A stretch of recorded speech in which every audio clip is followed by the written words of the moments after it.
Yeah. Wow.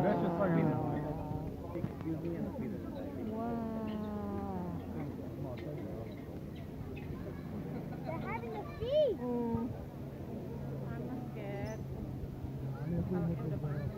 Iya, iya, iya, iya. Iya, lehernya panjang.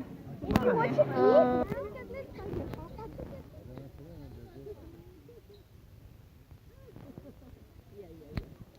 Oh, oh. Iya, iya, maaf.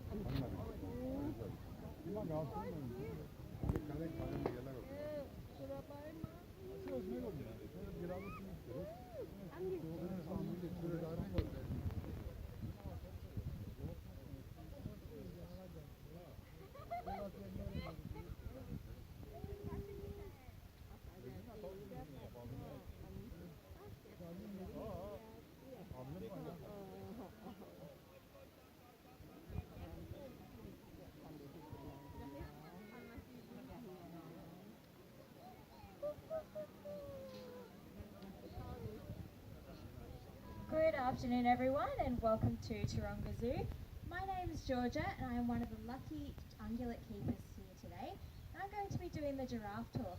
But before we get started talking about giraffe, I'm going to explain what an ungulate is. So an ungulate is another name for a hooved animal. So that's everything from our beautiful giraffe to our bongos, zebras, and even our domestic animals such as horse, sheep and cattle. So they all have those hooves. Now today we're going to talk about our beautiful giraffe and we're going to introduce the three of them to you today. So let's start with the one in the middle. Her name is Nyota. She is our oldest giraffe at Taronga and she is 27 years old, which is quite up there for a giraffe. She is quite a senior for a giraffe, but still does behave a bit like a teenager. She is very cute. And they are getting a bit of an enrichment feed at the moment, so you'll get to see them playing around with that, getting all the food out. Now, Nyota was the last giraffe to be born here at Taronga, as all our natural breeding occurs at Taronga Western Plains out in Dubbo. Over here, the giraffe closest to me, his name is Jimmy U. Now, Jimmy U is actually our youngest giraffe, and when he does stand up maybe a little bit later, you'll see that he is actually our tallest. So he's our only male. He's at about 5.5 metres, which is quite tall. Now, if you have a look at Jimmy U's long neck, it has the same amount of vertebrae as us, which is 7. So like all other mammals, all giraffe have 7 vertebrae in their neck. He just gave you a very good demonstration of his really long neck. And finally, over on the far side, we have our gorgeous girl, Giraffe. Now, Giraffe is actually Jimmy U's half-sister, and is Taronga's shortest giraffe with the darkest patterned coat. Now, if you have a close look at a giraffe's head, you can sort of see them with Jimmy U here. You'll notice 2 horn-like structures and what looks to be a bump in the middle. These are called ossicones, and they are only found on 2 species, one of which being the giraffe, the other being their closest living relative, the okapi. So if you haven't seen an okapi before, they sort of look like a shorter version of the giraffe, but they've got almost like a zebra pattern on their legs, and they're a dark chestnut colour. They are really gorgeous, and they do look very similar to the giraffe, but they're their only living relative. Now, both the giraffe and the okapi are the only mammals to be born with horns. Now, for a female giraffe, they have 3 ossicones, so the 2 there and the one in the middle, whereas male giraffe have 5, 2 of which are located behind their ears. If you have a look at the giraffe's eyesight, they have really good eyesight and they can see clearly up to a far distance away. So you'll often see out in Africa, they use other animals will use these guys as watchtowers. So they'll be out surveying the savannah, just seeing if there's any predators or any danger coming their way. So that's why, accompanied with their height and their excellent eyesight, they're really, really good at seeing things. Another unique feature about the giraffe is their 45 centimetre prehensile blue tongues. Now you'll get to see them as they start to pull off the leaves and start to fiddle around with their enrichment feeders. But these blue tongues, they're 45 centimetres long, which is incredible. That's really, really long. And they use their long tongues to carefully pluck the leaves from the acacia tree. So Jimmy U's giving us a bit of a demonstration there, but he's pulled it out. So what they'll do is they'll rip off all the leaves from the bark, and sometimes they'll strip the bark off as well. Now the blue coloration of their tongue acts as a sunscreen, helping prevent the giraffe's tongue from getting burnt.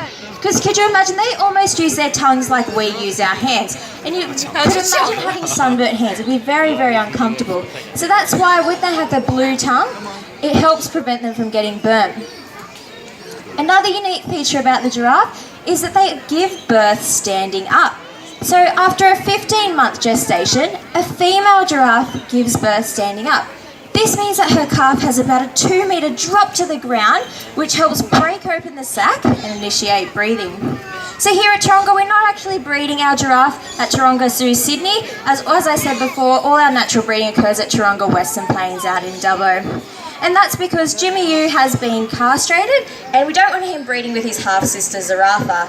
So we want to make sure that his genetics and Giraffe's genetics have been very well represented through the Australasian region, so we don't want these guys to breed. Now have a look at their hooves. Everyone have a look down at their feet. They have really, really large hooves. In fact, have a look at Jimmy Yu's feet. He has the biggest of them. So a giraffe hoof looks almost about the size of a dinner plate. So they are very, very large. Also, their incredible long neck, they use that for swinging. So, as we talked about the ossicones before, they use it as a bit of a crash helmet, as long as their neck as well. So what they'll do out in the wild, if they have to fight for each other, for fighting for a mate, they'll swing their long necks and their head and they'll crash it into the other giraffes just to help to build their dominance. So they want to be the top of the ranking, that way they can breed, especially the males will do this. Now, even though these giraffes, so when they're born, they stand at about 2 metres tall, which is definitely taller than me, but once fully grown, an adult male can reach up to about 5.5 to 5.7 metres, which is even taller than Jimmy Yu. So Jimmy Yu is 5.5 metres, but males can get even taller than him. So yeah, once they're an adult, they're about that height. Now, you'd think with all that growing, a giraffe would spend the majority of its time sleeping. However, a giraffe will only sleep for about 10 minutes to 2 hours per day, and they'll do this in about 2-minute intervals. So, what you'd see out in our yard, you might see them just stand there for a little bit, and then they'll get up and they'll just keep walking. And they do this standing up as well. So this is to save time for them, because you imagine they've got really long legs, getting up and down takes a long time. So if there was predators out in the wild, they would come and catch them. So they have to be nice and quick, so that's why they do this standing up. And it is really funny to watch. Sometimes you just see them, they're just off with the fairies, you don't really see what they're doing, and then all of a sudden they're like, oh, I'm back here. Now, up until 2016, there was believed to be only one species of giraffe. However, and 9 subspecies. However, a recent study actually concluded that there are 4 separate species and 5 subspecies. This means that these giraffes, we thought they were all the same one, but they're all actually different, it means they're really unique. And each species has a very unique pattern, and subspecies do as well. Now, in terms of conservation, these guys, they are doing relatively okay in the wild. However, they're not doing fantastic. With an estimate of only 98 to 100,000 remaining in the wild, there are less giraffe in Africa than there are elephants. So to put it in perspective, there are 4 times less giraffe than elephants. So think about that for a second. That's quite a lot, a number that's we all know how the elephants are going. So unfortunately, that's not a good case. However, for these guys, there is a few things that we can do. And even us being here in Sydney, there's a few things that we can do here. So there is a group, a campaign, a program called Beads for Wildlife. Now you may have heard of it, and it is in our zoo gift shops as well. So it's little beadworks that are made by these women in Kenya, and they're really, really fancy. So there's all different colours. I've got one on at the moment, and you can get all different things. And what this does is it helps women in Kenya so they have another job opportunity, so don't have to rely so heavily on agriculture, which is destroying giraffe habitat. So some of the things that are affecting these guys out in the wild is habitat loss, agriculture, civil unrest, and poaching as well, which is all unfortunate. However, we can help on that little bit by purchasing Beads for Wildlife, which does help these women. So it's not only helping the giraffe, it's also helping the other African animals as well as our women in Kenya. So by doing something small like that, you are helping to contribute for a future for these beautiful and unique animals. That concludes my talk for today. If you've got any questions, please come on over and ask. I'll be standing around for a little while.